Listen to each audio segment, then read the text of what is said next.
Zambia has distanced itself panhau disputed elections emunyika yeZimbabwe. We know kuti vanhu vazhinji vari kufamba machitaura masvike kuti SADC is useless.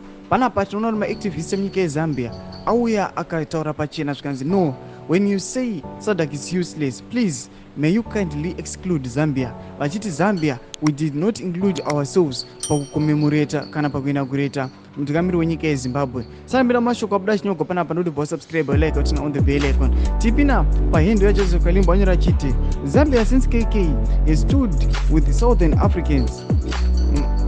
Manawasa then now Hichilema. During the Mumba report, Zambia was left alone to speak for you all.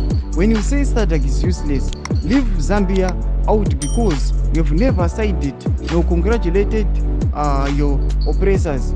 Fake election wins. Do mashokani achara pana pachiti aiwa panoema disputed elections. Zambia ndio yakatosimuka yakatotaura ikatokera out an investigation.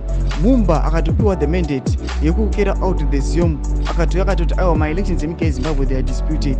Vanoyatsara mashoko achiti muri yeZimbabwe mupana muchidada neZambia noti takamira nemi panguva yema disputed elections. So when you chant mashoko ekuti SADC is useless, please exclude Zambia. Noda kuti Zambia ndio iri kutomira nemi iri kutoda kuti itobudirirawo senyika yeZambia. Tudze mafungiro enyu pene comment section miri moti kudi pamusoro mashoko anaita ugwana Joseph Kalimbo, a prominent activist. Noda subscribe or like utina on the bell icon.